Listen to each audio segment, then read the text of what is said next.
Aujourd'hui, nous inaugurons en fait une série de conférences que j'ai appelées, avec mes collègues du Collège de France, les grandes conférences du Collège de France. La raison pour laquelle nous faisons ces conférences, c'est que nous n'avons pas toujours la possibilité d'avoir en résidence des artistes en particulier, mais pas uniquement pour une période de 1 an, et que nous voulions quand même pouvoir entendre des personnalités aussi éminentes que celle que nous accueillons ce soir, qui est évidemment, vous le savez, un très grand artiste. Les artistes sont en général, surtout quand ils sont très contemporains, très controversés. Ça peut arriver, c'est plutôt bon signe. Mais ce que vous voyez ici n'est pas une controverse. C'est un acte absolument scandaleux qui s'est produit dans les jardins du Palais de Versailles et qui associe l'idée d'art dégénéré avec une marque tout à fait évidente d'antisémitisme. Ce qui était évidemment totalement inacceptable, d'autant plus inacceptable que, d'une certaine façon, nous n'avons pas entendu énormément de protestations de la part des gens qui sont si prompts en général à protester. Et c'est ce qui nous a donné envie d'inviter Anish Kapoor pour inaugurer cette série, parce que nous voulions faire obstacle, d'une certaine façon, répondre de façon spectaculaire, aussi spectaculaire que le Collège de France le peut, évidemment, à cette insulte, en fait, faite à un grand artiste. D'autant plus que, comme vous le savez, malheureusement, cela n'est pas totalement isolé d'autres phénomènes, et en particulier de phénomènes qui ont lié avec la montée de l'extrême droite en Europe. Et on le voit un petit peu partout, en particulier sur les questions de l'immigration. Hein. Et c'est un deuxième acte que nous allons faire, en professeurs du Collège de France, ont décidé d'avoir au mois d'octobre leur colloque traditionnel, auquel vous êtes tous évidemment chaleureusement invités, sur la question des migrations, des réfugiés et de l'exil. Et cette conférence se tiendra sur 3 jours, parce que le 12 octobre, nous aurons une table ronde à partir de 16h30 de connotation un peu plus politique que les colloques qui sont plus académiques et qui ont lieu le 13 et 14 octobre. Donc cela a un sens pour nous, et ce sens, c'est que le Collège de France n'est pas le collège de cette France-là et que nous voulions le faire savoir, en particulier à ceux qui avaient pu être blessés par la façon dont ils avaient été accueillis dans notre pays. Il vient l'heure maintenant pour moi des remerciements, et en particulier je voudrais remercier la Fondation Hugo. La Fondation Hugo et sa directrice, Madame Florence Serras-Rioux, nous permet d'organiser ces conférences, mais aussi d'autres événements. Vous avez assisté, certains d'entre vous, je l'espère en tout cas, à un magnifique concert de l'IRCAM. Et ce colloque sera aussi évidemment soutenu, mais plus que soutenu, presque entièrement financé par la Fondation Hugo, que je veux remercier du fond du cœur. Je voudrais aussi remercier Kamel Menour et Jessie Mansui, qui ont une magnifique galerie à Paris et qui nous ont emmenés, Madame Serras-Rioux et moi-même, dans l'atelier d'Anish. C'était une visite absolument formidable. On a passé une journée merveilleuse à traverser les œuvres et les différentes périodes les plus récentes, mais quand même, vous verrez, vraiment contrasté du travail d'Anish. Évidemment, Jean, je voudrais te remercier, Jean de Loisy, que vous savez, est le président du Palais de Tokyo. Il a fait un travail extraordinaire au Palais de Tokyo, qui est devenu un des endroits vraiment les plus importants pour l'art contemporain. Et Jean, je te remercie d'être venu et d'avoir accepté de discuter avec Anish Kapoor, que je remercie bien entendu, parce que c'est quand même lui qu'il faut remercier le plus d'avoir accepté de traverser le Channel. J'espère pas pour la dernière fois. En tout cas, si c'est pour la dernière fois, il faudra rester de ce côté-là. Voilà.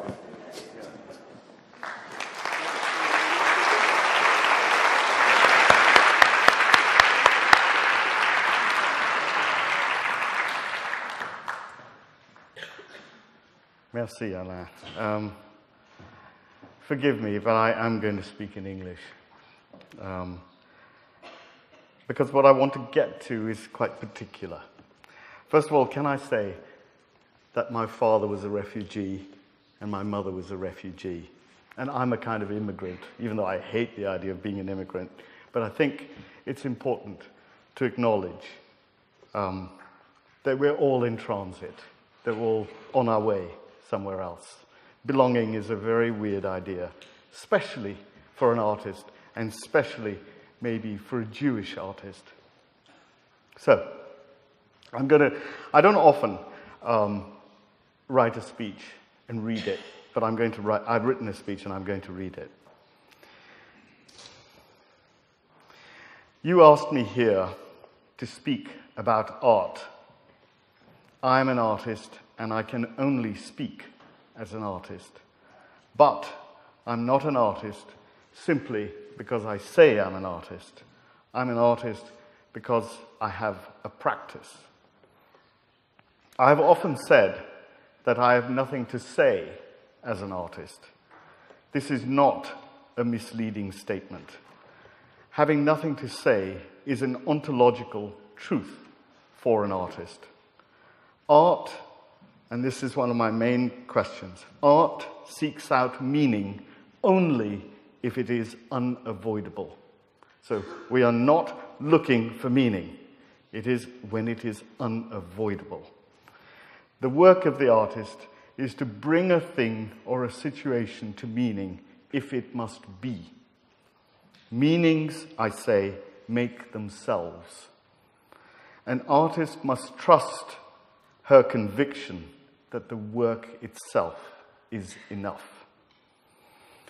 The everyday practice of this studio is therefore experimental and speculative, sometimes poetic, mostly idiotic. That's very important too, I'm afraid. It is not the practice of an idea or the performance of a preconception. It is instead a continuum with no set aim, and it may have philosophical purpose. Doing reveals. I like the comparison with psychoanalysis, so forgive me for this. But in the psychoanalytical discourse between analyst and patient, content, the deeper stuff, emerges in spite of whatever issue is being discussed. Content is therefore the unintended consequence of disclosure. Content is a kind of axiom.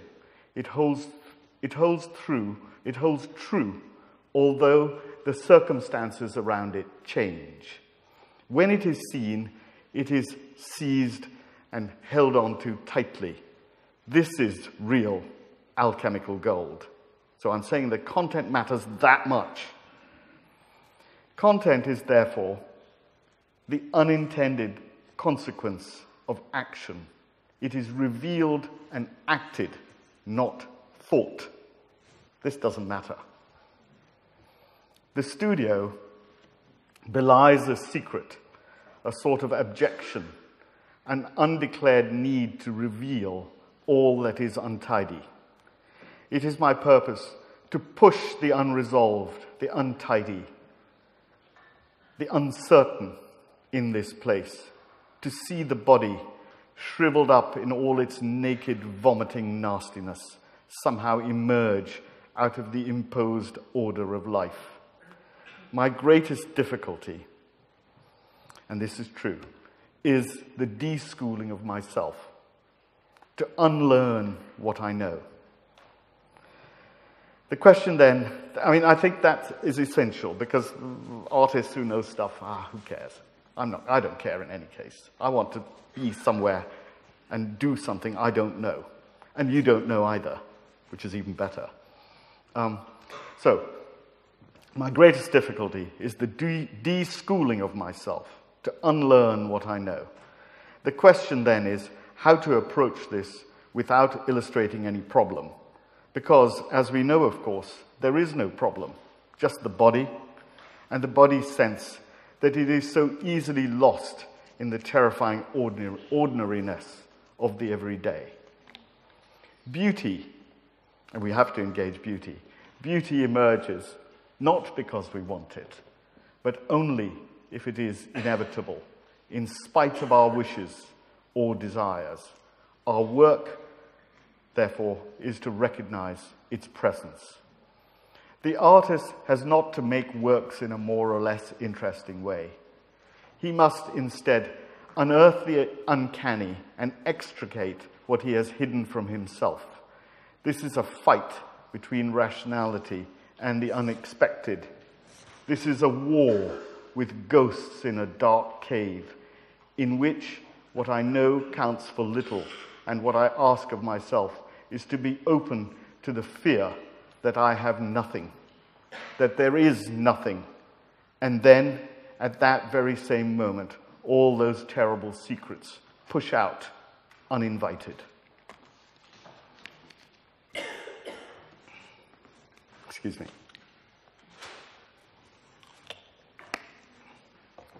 When the form of things are dissolved in the night, the darkness of the night, which is neither an object nor the quality of an object, invades like a presence. In the night, where we are riven to it, we are not dealing with anything, but this nothing is not that of pure nothingness. There is no longer this or that. There is not something. But this universal absence is, in its turn, a presence, an absolutely unavoidable presence. It is not the dialectical counterpart of absence, and we do not grasp it through a thought. It is immediately there. There is no discourse. Nothing responds to us but this silence. The voice of this silence is understood and frightens like the silence of those infinite spaces Pascal speaks of. There is, in general, without it mattering what there is, without our being able to fix a substantive to this term.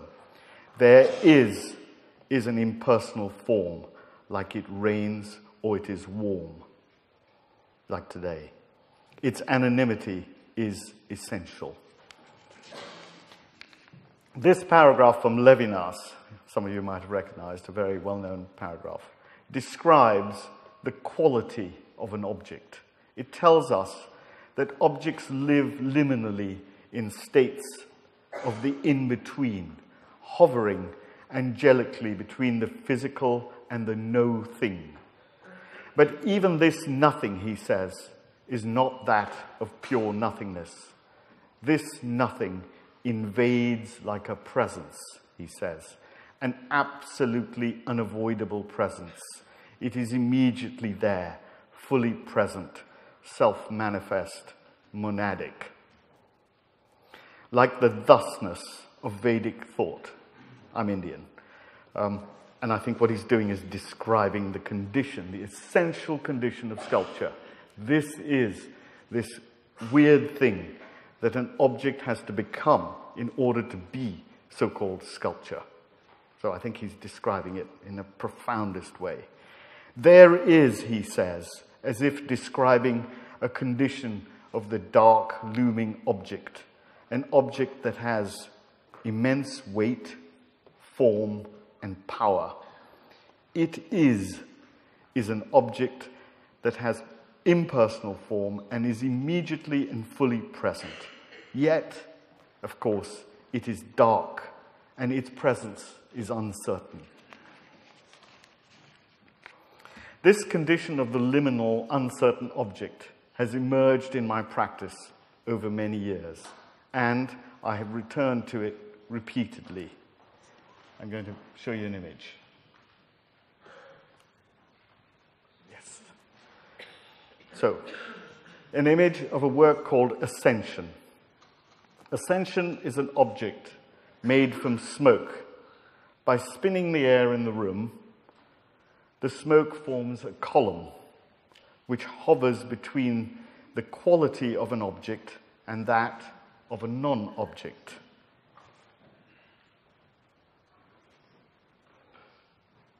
Next is When I'm Pregnant, which explores the same idea in reverse.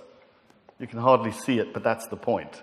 A pregnant form merges with the wall and disappears. It is viewable as an object only from its side. My interest in partiality, the half-seen, the emergent object, grew out of a long engagement with colour and its strange ability to displace space. Colour makes more space. Colour is not just a coating or a surface. It is a condition. I have used colour as material, as physical matter. I have made objects out of pigment. Stuff. It's a lovely English word, stuff, material, that has deep physicality and yet never loses the otherness that is the esoteric quality of colour. The colour of an object does not describe it.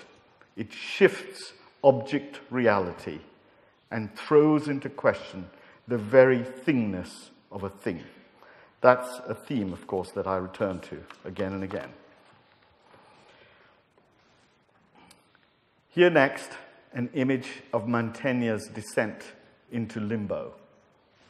Whoop, sorry, not yet. One more pigment.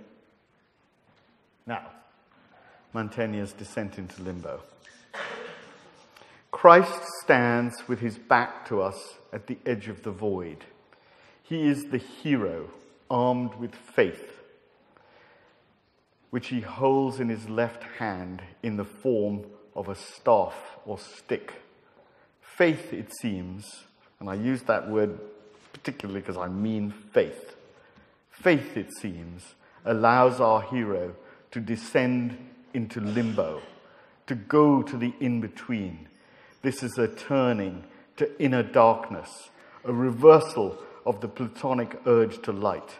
Christ, here the hero, can descend on the dark and contain the infinite void.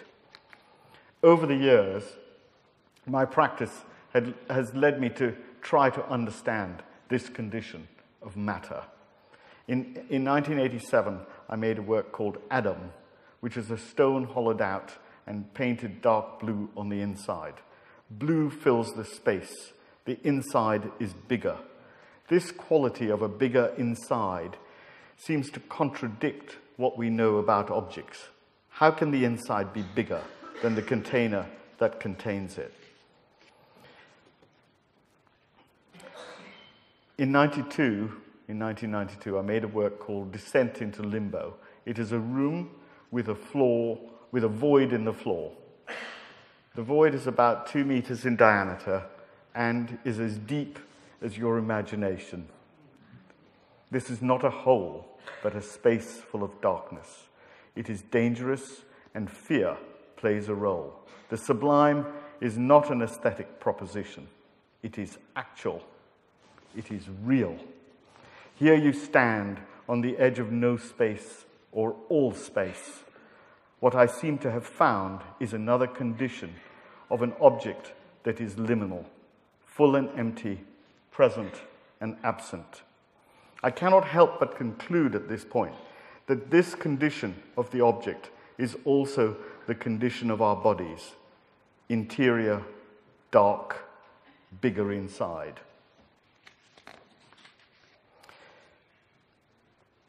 The void object is not an empty object. Its potential for generative possibility is ever present. It is pregnant. The void returns the gaze. Its blank face forces us to fill in content and meaning. Emptiness becomes fullness. Things are turned upside down. This must reveal our fantasies about voiding ourselves. Somehow we must disavow our own death. We are not done, finished, ended. Contradiction is its essential truth, a thing and its opposite. Terror sits on the shoulder. Perhaps it is not true, after all. Could it be that the void is not pregnant with possibility. Maybe there is actual and real end, actual death and loss of self. Can I now read you a poem by Paul Celan? There will be something later that fills with you and lifts itself to a mouth. I stand up from the shatter of madness and watch my hand trace the one single circle. In the second stanza, Celan stands up in his poem, I stand up from the shatter of madness. He has deconstructed himself. He is apart from himself as he watches himself trace the one single circle. He attempts to find a center in a desperate wish to make wholeness. In his desperation, he deliberately fills himself with the missing you. And in lifting, he puts you in his mouth, which is round the circle. He enters you into himself, thus merging subject and object. Celan shows us here the fundamentals of grief and loss as he seeks to incorporate the lost object in himself so that the two may become one. Desperate alone, he watches himself trace one single circle. This is a cry for the self he has lost, his lost house in his fractured body. The body of the poet is, of course, always present.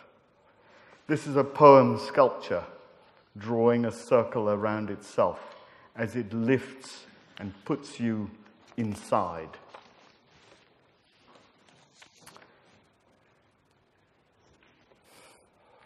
I now show you an image, of course, of a child at its mother's breast.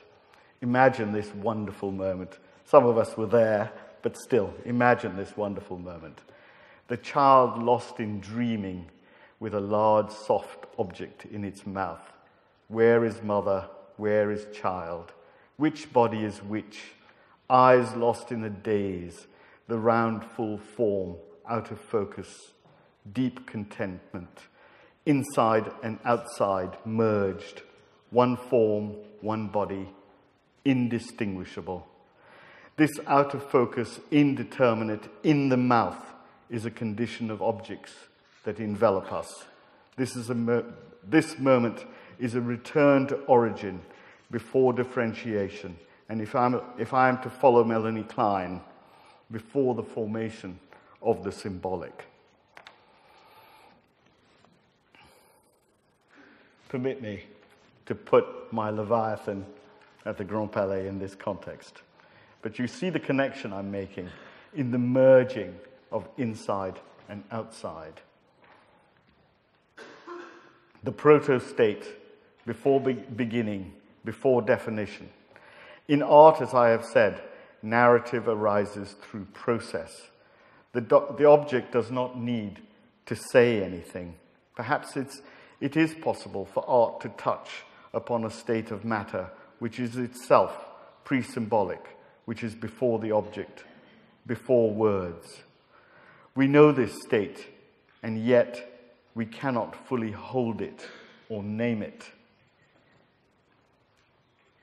A condition of proto-matter, proto-form, or the non-object, as I have just called it. This is an internal object, known and unknown, hovering somewhere in the twilight. Grayman cries, Shaman dies, billowing smoke, beauty evoked, is the title I gave to this work, made of cement, which is an ooze of the semi-described.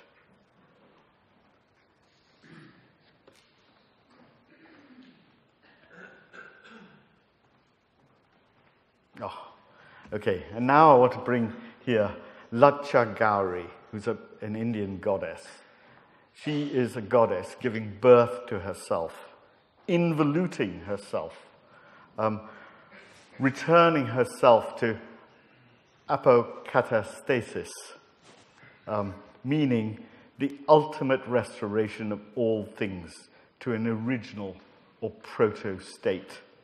Imagine that, this concept of giving birth to yourself, kind of finding origin in the very thing that you are, or might be, or are not. This is a Tibetan image of a similar concept. The goddess Dakini, as it is here, kind of forming herself out of herself. Isn't that a wow concept? Well, it is.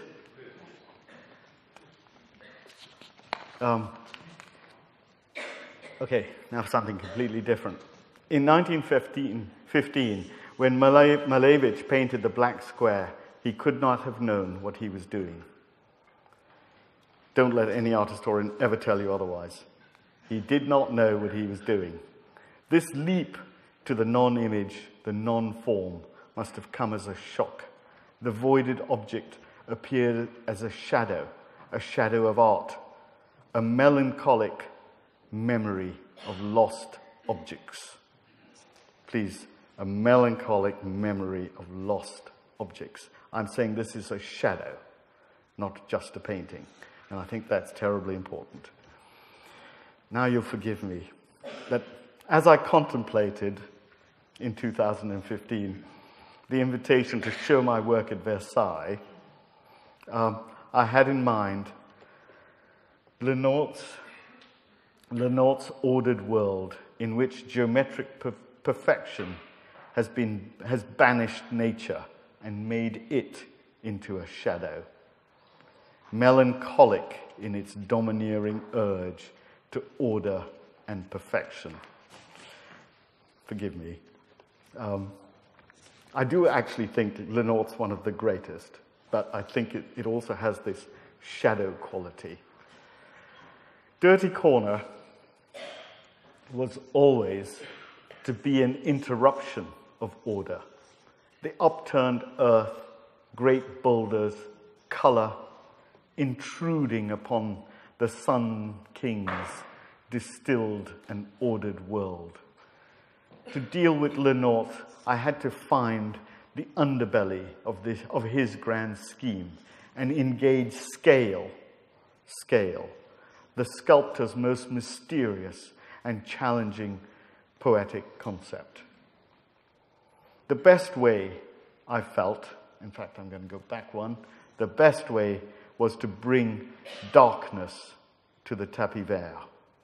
In this sense, Dirty Corner has the nature of a classical grotto.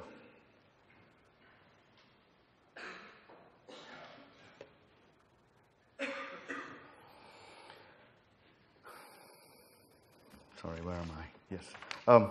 From the very beginning, the disturbing form of Dirty Corner seems to have dispelled politeness and propriety. It immediately became the vagina on the lawn or the Queen's vagina. Once Dirty Corner had been designated as a feminine sexual object, hate poured out. We must ask ourselves why. Feminine sexual object. Our cities are full of male sexual objects. Does anyone pour hate onto them? I doubt it. It surprised me that art could do this. My decision to make the hateful part of the work was reviled. It was seen as an assault on the sensibilities of the good people of Versailles. Yet, I must ask, is it not that art must reflect the society in which it lives? Melancholia, as Freud says, acknowledges that a loss has occurred without it necessarily being known what has been lost. So I'm going to say that again, if I may, because I think it's really important. Melancholia, Freud says, acknowledges that a loss has occurred without it necessarily being known what has been lost. So this strange state of a lost but unknown thing. Here in Paris, in Versailles, many social and political shadows seem to have been seen, displaced, and lost in the fact of dirty corner on the tapis vert. Dirty corner, they said, is precisely what is wrong, and it must be removed, or better still, destroyed immediately. I agree. That's how I decided to resolve the problem, of course, both by turning it into Louis XIV and putting some gold leaf on it. Well, it has a kind of nice alchemical recall as well, which I think is quite interesting. Anyway, let me move on. From the very start, my practice in the studio has convinced me that the hand of the artist is too precious and overwhelms the object with idiosyncratic and unnecessary detail. Out of this, I discovered the auto-generated, a thing made of itself, without author, without hand, generated from itself, by itself. The hand of the artist, the hand of the sculptor has scale. The auto-generated employs all scale, or no scale. The self-made is by definition monadic. You can see that I'm deeply interested, of course, in the monadic. Look at this. It's pretty good, isn't it? So, auto-generated, self-made, self-manifest, and completely monadic.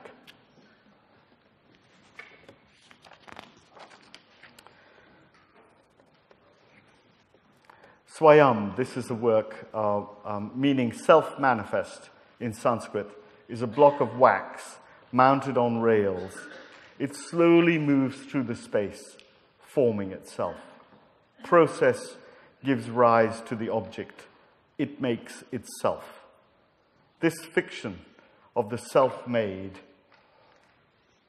declares that the object has autonomy, a life and ontology of its own, meaning out of process. The object is mute, even dumb. Its non-expression is expressive enough. It is, to quote Levinas, could we say here that the hermeneutics of the object is contained in the fact of its own making? In art, I feel, there are two subjective objects. There is obviously the subjectivity of the artist, and then the art object itself creates subjectivity. We are playing between these possibilities. Implied in them is intimacy. Art is very good at intimacy.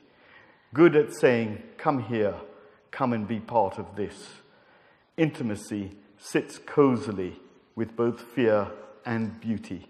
It is not either fear or beauty, it is fear and beauty. They are always together. The sensual is a tool in the game of the intimate. It is only because of it that we are called to enter. The art I love, the art I make, I hope, celebrates the sensual while always knowing that terror is close. Art, you will remember, is a puppet-like, multi-footed, iambic, clumsy thing with no validation until its Pygmalion-like body is turned into the verisimilitude of life. The sculptor falls in love with the beautiful image he has made. We are, in our turn, asked to fall in love with art. This art is not some glowing beauty or radiant creation, but it is art all right. We recognize it by its coat and trousers. It becomes us by its strangeness, this uncanny thing somehow going beyond the human. But as we know, when there is talk of art, there is always someone who does not listen. More precisely, someone who hears, listens, looks, and then does not know what it was all about.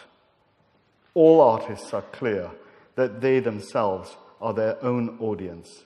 I make my art for me and not for you. My conversations are with myself, but I know that I am like you. Strangely, my conversations with myself are really conversations with you. Duchamp, Marcel Duchamp's view of the artist as a mediumistic being who, from the labyrinth beyond time and space, seeks his way out to a clearing. The artist is a seer, therefore, who finds mystic truth. Duchamp also, however, goes on to say that the creative act is not performed by the artist alone. The spectator, he says, brings the work in contact with the external world by deciphering and interpreting its inner qualifications, and thus adds his contribution to the creative act. In the 21st century, I feel it is right to say that Duchamp's audience is controlled, however subtly, by politics, social pressure, and above all, art world gimmickry, all of which mean that the innocent eye which Duchamp assumes cannot be taken for granted any longer. Our audience is not free thinking. Art has been interpreted for me. It is only through previous interpretations that the audience are able to see. There is no such thing as an uninterpreted work of art. We may complete or make whole the picture, but we do so in a context that's not free from socio-political pressure. Increasingly, of course, in our art world, this context is economic. Money is a further lens through which we must view art. The innocence of Duchamp's viewer feels like it is lost, but we must not let her go. We cannot let her go. I ask you at this juncture to consider whether beauty and politics are linked. Political rights have always been pitched to us as a goal which will be achieved at some fictional date in the future. We are told to wait. One day we will have rights. One day we will find justice. One day we will have freedom. One day. Can I say to myself as I work, I will have beauty one day sometime in the future? Is it not that beauty is here now? Is it not that all I must do is to see her? Beauty now depends on what I do next. Arrival is possible out of what I do now. You can see where I'm going with this. Just as beauty is now, freedom is now. It depends only on what I do next. Since I started with ascension, I will end with descension, an involuted geometric object.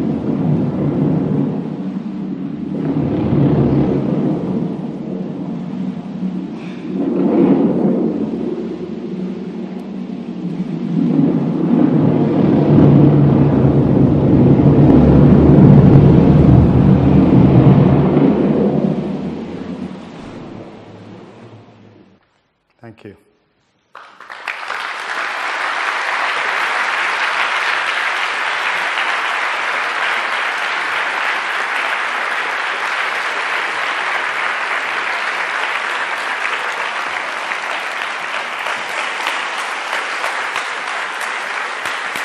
Bravo.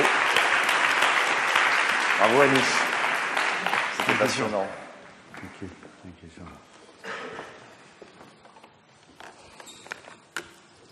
Au fond, il y a plusieurs choses très agréables. D'abord, c'est très agréable de parler avec un ami, mais c'est très compliqué de parler avec un ami quand en plus il est un artiste. Et peut-être cette question de l'artiste est une question que je voudrais aborder assez rapidement.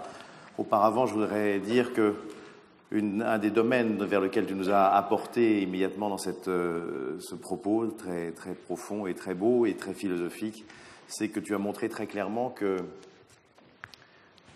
l'objet n'était pas seulement défini par sa capacité physique et que tu nous amenais au-delà de l'objet et qu'une grande partie de sa réalité est métaphysique, ou en tout cas au-delà de sa physicalité. Mais ce que je voudrais te demander pour engager cette conversation, c'est le rôle que tu donnes à l'artiste dans la première partie de ta conversation tout à l'heure était extraordinairement ambitieux. Il faut plonger à l'intérieur de soi, il faut découvrir des vérités qui n'ont pas encore été révélées, il faut atteindre une beauté que l'on n'a pas le droit d'imaginer comme beauté. Et donc l'artiste que tu décris, celui qui plonge dans les limbes comme le Christ plonge dans l'obscur, est un héros, semble-t-il. Et donc, est-ce que l'acte artistique est un acte héroïque, et est-ce que cet héroïsme n'est pas une fiction?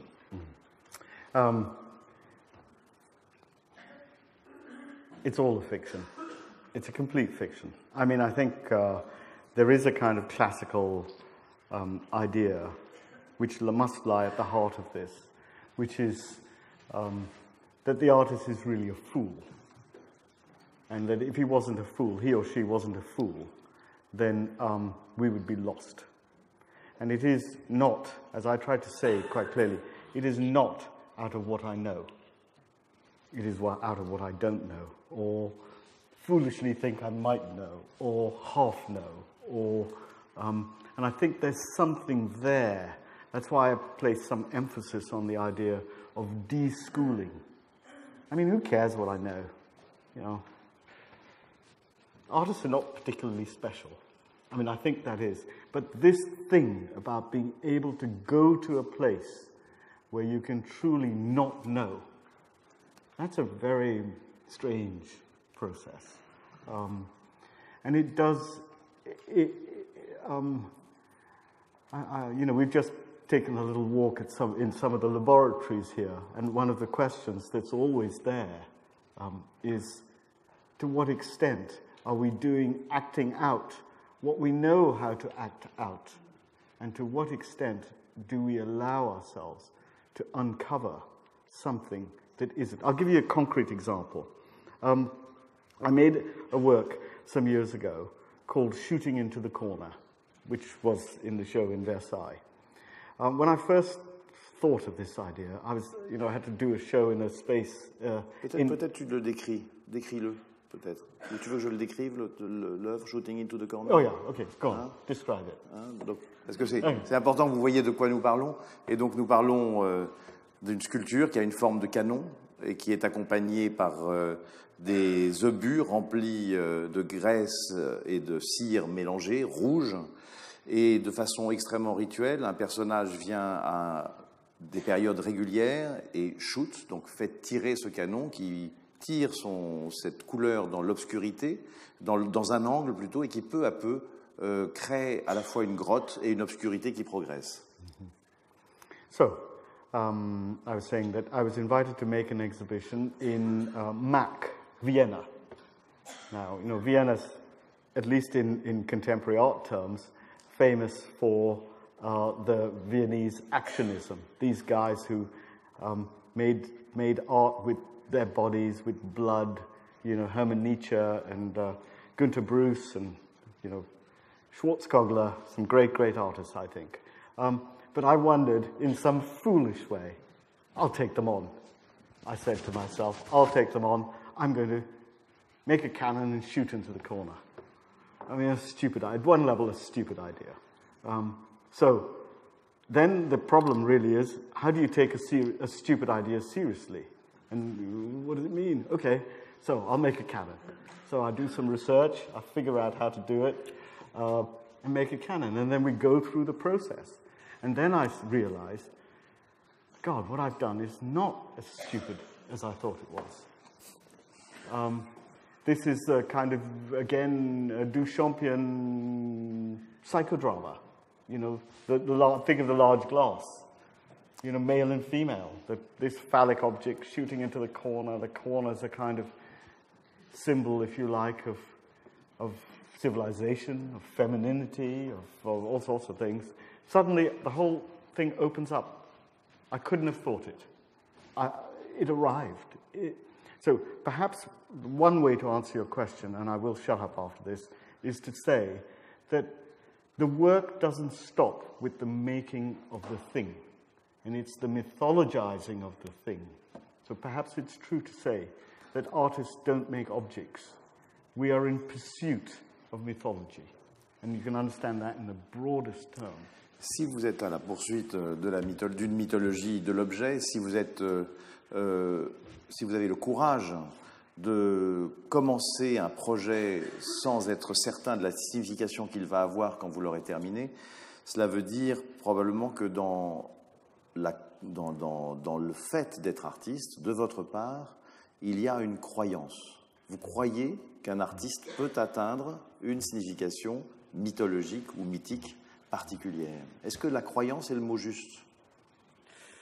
I did use the word faith, and I did. Peut-être une confiance, alors. I'm not sure about this. I think I don't really know how to answer this because it's of course, it's deep self-belief at one level. The idea that objects are transformative. I think that, when we think about, you said to me once, since we are good friends, but you said to me once that in thinking about shamanism or the shaman, he does not fly, and yet we know that he flies. So, what is that? Nobody ever saw a shaman fly, and yet he flies. We know that, or she flies. And so there's a kind of mythological process in the will to transformation. It's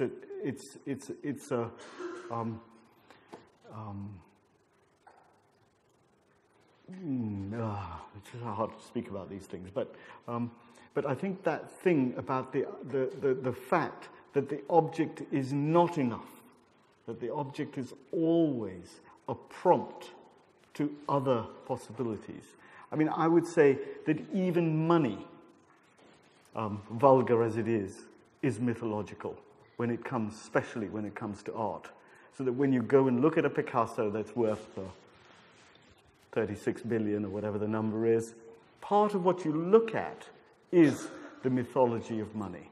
Part of what you look at is this great artist who made a transformation in an object that we give such cultural value to, that it's even worth more money than whatever. Ce que tu veux dire, c'est que le fait d'acheter extrêmement cher une œuvre d'art est le prix, non pas de l'œuvre d'art, mais de notre croyance en l'importance de l'œuvre d'art. So we all buy these, we all take part in this mythological journey that the artist somehow has to persuade us of.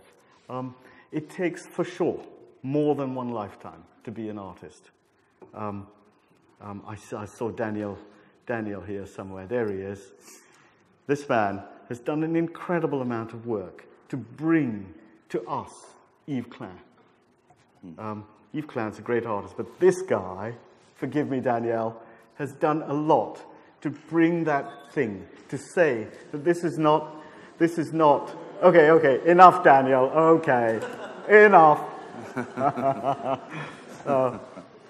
But to say that in a way, one lifetime, the mythological language of one lifetime's work, isn't enough. That we do something culturally, that we bring value and evaluate the possibilities of poetry in an object. And that takes time. It's a kind of repository. So making objects that's the wonderful thing about art, is that it's never the object. It's not this thing. La différence... alors, je vais dire deux choses. D'abord, pour que ça ne soit pas un private joke, la personne dont on parle, c'est Daniel Moquet, qui accompagne l'œuvre d'Yves Klein depuis des années et permet à plus de gens de pouvoir profiter de la connaissance de cette œuvre exceptionnelle. L'autre chose, c'est quand tu parlais tout à l'heure de l'atelier et de ce qui se passait dans l'atelier et de cette curieuse expression impersonnelle, l'œuvre est là comme elle est là, comme il pleut, comme un phénomène quasiment, comme un neutre, comme ça qui apparaît. Et au fond, l'apparition de l'œuvre est exactement l'expression de la différence avec l'apparition d'un objet ordinaire. Il y a une différence considérable dans l'obscurité de l'atelier entre un outil qui serait là et qui est présent pourtant, et une œuvre qui est là et qui est présente pourtant. Est-ce que tu peux caractériser la différence de ces deux présences? C'est que des questions faciles, il n'y a pas de problème. Yeah, exactly. Okay. Okay.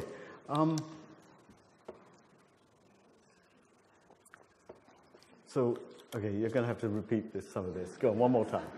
So you're asking me, what's the difference? Il y a art, il pleut. Quelque chose dans l'obscurité de l'atelier est là. Okay. So I would answer in this way, to say that, first of all, I'm not really that interested personally in expression. When I speak of interiority, I'm not talking about what I have to say. Who cares? Who cares what I have to say? The greatest innovations, if you like, to my mind, in our understanding of objects and art and what objects are formal. So the greatest innovations are formal. They are to do with a language problem, the language of what it means to look at this object or that object. So I think that's something that one has to try and separate from. So when Levinas talks about the condition of a thing, I think what he's doing is talking about a sort of, I don't want to use the word absolute, but it's very hard not to.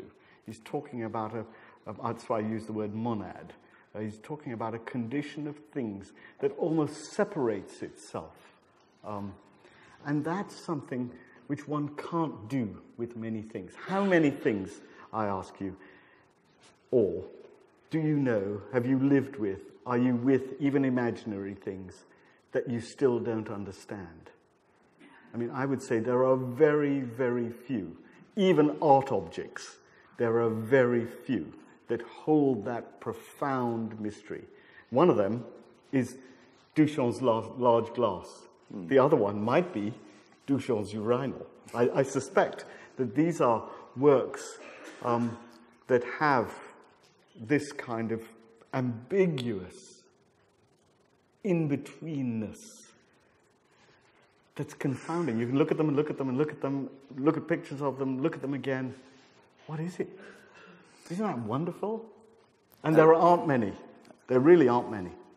Alors, il y a plusieurs choses très passionnantes dans ce que tu viens de dire. Je voudrais en reprendre deux.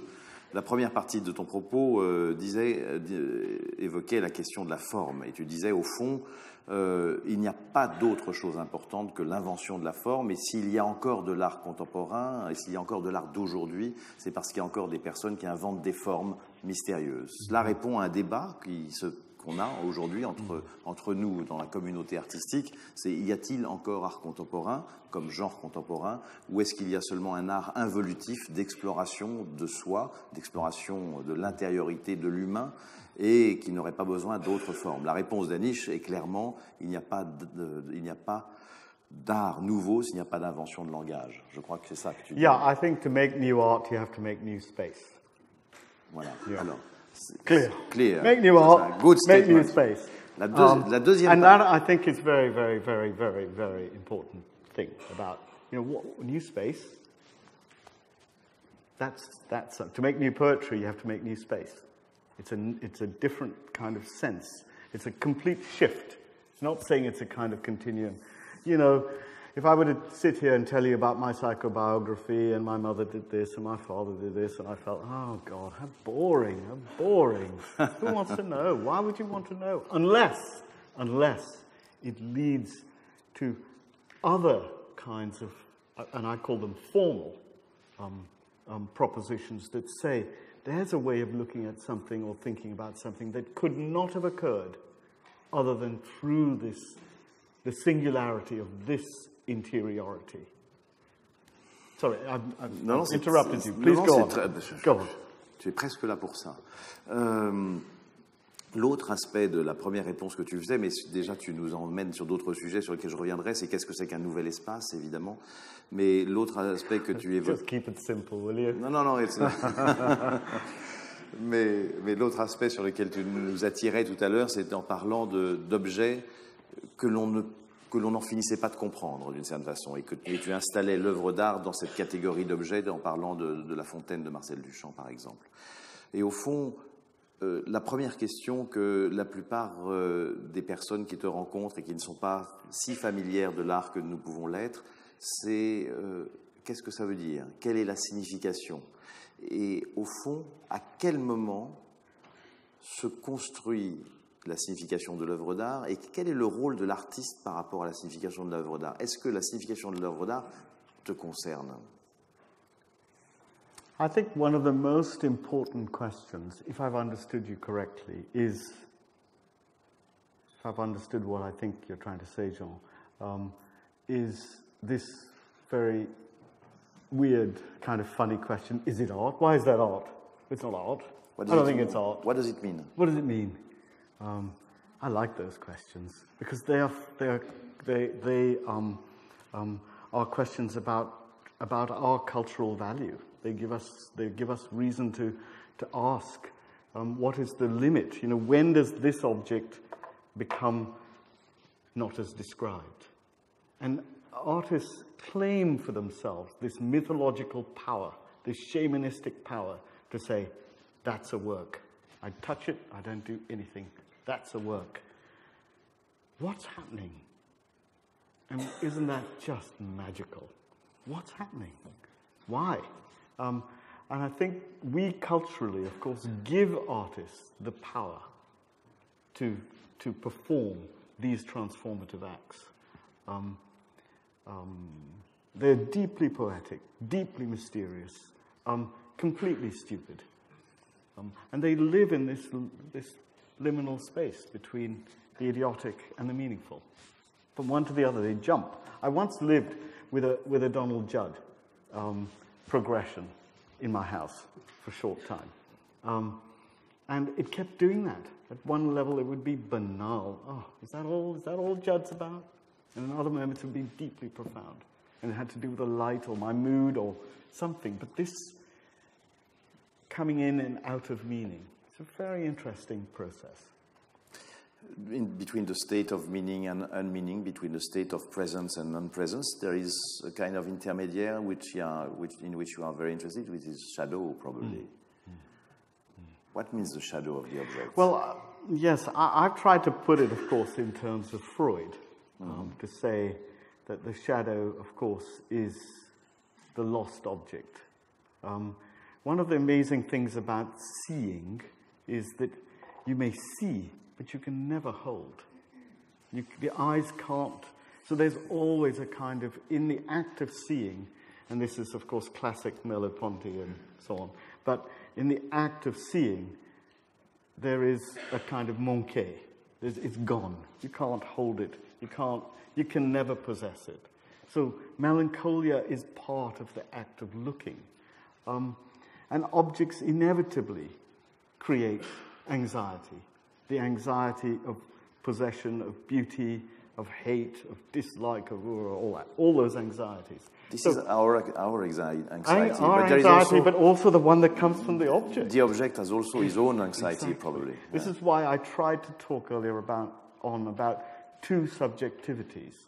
The one of the artist and the one of in the relationship between the viewer and the work. So, yes, we're talking about what is the displacement of the object. And the object is always in this to and fro. Si tu dis qu'il y a une forme de mélancolie, il n'y a pas de possibilité ou finalement d'inventer un objet nouveau sans qu'il y ait une part de mélancolie dans l'existence de cet objet parce qu'il s'inspirerait d'une origine perdue. Est-ce que c'est une origine perdue dont tu parles? Lost origin? Or? Yeah, maybe. I don't know.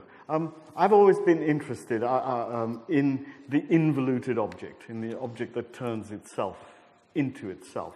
You know, the great modernist adventure, one might say, led to Brancusi and the rocket and the form that's onward and upward and towards light and so on.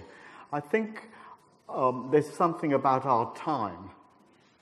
Maybe it's a complete fantasy, but there's something about our time that reverses that encourages a kind of, we're not in the Platonic cave, we're not looking out to the front, we're not looking to the light, we're looking at the back, at some dark, unconscious, Freudian, uncovered object that's involuted, that's perhaps feminine, that's maybe dangerous, that maybe is uncomfortable. We're not lying on the bed, but we're looking underneath the bed at all that uncanny. And I think it's the uncanny that is that proposes the new space, that proposes the possibility of other kinds of space. I mean, could we arguably say that the space of the internet is involuted? It's kind of reversing, and is that the shape of the universe? The scientists know. Also, they think, anyway. Deux questions encore, Anish, avant de donner la parole à la salle, n'est-ce pas, ou peut-être pas, vous me direz, monsieur l'administrateur. En tout cas, deux questions, en tout cas. La première, probablement sur la description de ce qui se passe dans l'atelier. Au fond, tout à l'heure, tu as parlé du travail dans l'atelier comme un travail dans lequel il fallait atteindre quelque chose qui pourrait ressembler à ce qu'il y a de plus hideux en nous, ideos en nous, quelque chose qui ressemble à du vomi. Est-ce qu'il faut atteindre quelque chose d'aussi abject, et est-ce que l'abjection fait partie de ce que l'on cherche à toucher? Another bloody difficult question. But anyway, let's try. I mean, I find in my own personal story is that much of my earlier career was an attempt to try and make wholeness, was to try and find a kind of whole object somewhere. I've found that in recent times, in the last 10 years maybe, that somehow I could allow myself to look at a fractured, abject, uncertain, it was always uncertain, but fragile kind of possible object rather than a whole object. Is it necessary to have, in the end, wholeness is deeply fulfilling? That's something we just know. Mm-hmm. The abject is full of problematic, but it's hugely attractive. And it draws us, perhaps because in it is death. And we can't help but continually question, when am I going to die? Am I going to die? What is the end? What does it mean? So it's a question in a way about consciousness. This is one of the only areas that science doesn't do very well at. Sorry, Alain, but it doesn't do very well at. And perhaps artists can look at questions of consciousness. When does a thing have a meaning? When does a thing have no meaning? When does material transform itself from a raw state to something else? And what does that have to do with me? And I think that question of to and fro is this problem of my consciousness and its consciousness. Something. Impossible to talk about these things, but we have to struggle. J'ai beaucoup de questions à te poser, mais peut-être, pour ne pas être trop long, une encore. Entre la voix puissante de l'art et son silence absolu, entre sa présence certaine et sa fiction, la fiction qu'il a fait apparaître et qui n'est pas si réelle, qui dépend de notre confiance et de notre croyance, à quoi ressemblerait la voix de l'œuvre? Quelle est la voix de l'œuvre? Est-ce que c'est une voix puissante, une voix incertaine, une voix fragile? Are you my friend, or what kind of question is this? I mean, honestly. God. Tu... It's a good question. Maybe we should leave it there. It's, yeah.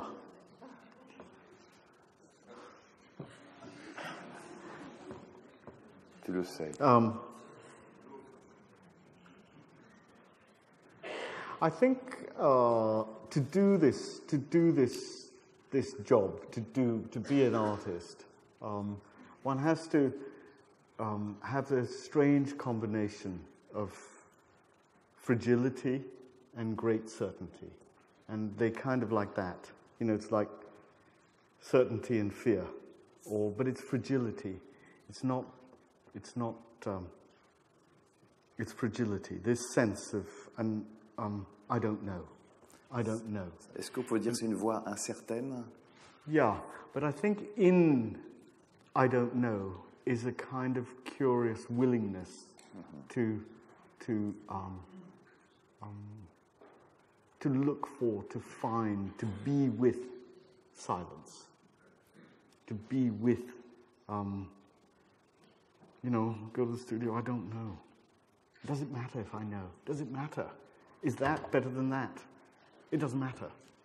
And that question of, so the object, somehow or the other, and it is mysterious, but the object does carry some of that psychic power, energy, possibility. And it leaves open, I hope, the possibility of meanings. The greater number of meanings around a work, the greater the work. So it's not one meaning, it's many meanings. And that thing of leaving open the meaning is... so therefore always the question, is it done or do I have more to do? Maybe it's done already. You know? Something there. Merci Anish. Thank you. Merci.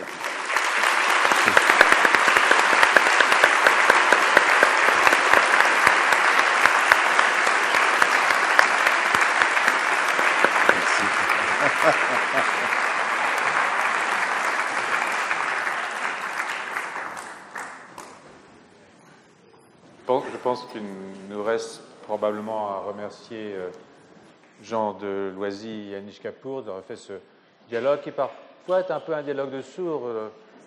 Il y en a un qui cherche du sens et l'autre qui cherche à le casser, mais d'une certaine façon, casser le sens, c'est peut-être ce qu'il y a de plus beau dans l'art, je crois, personnellement. Et donc, merci énormément de nous avoir éclairé sur ce que peut être une œuvre d'art et surtout ce qu'elle n'est pas. Voilà. Donc maintenant, nous allons clore, je pense, cette soirée magnifique. Et je vous demande d'applaudir nos deux collègues.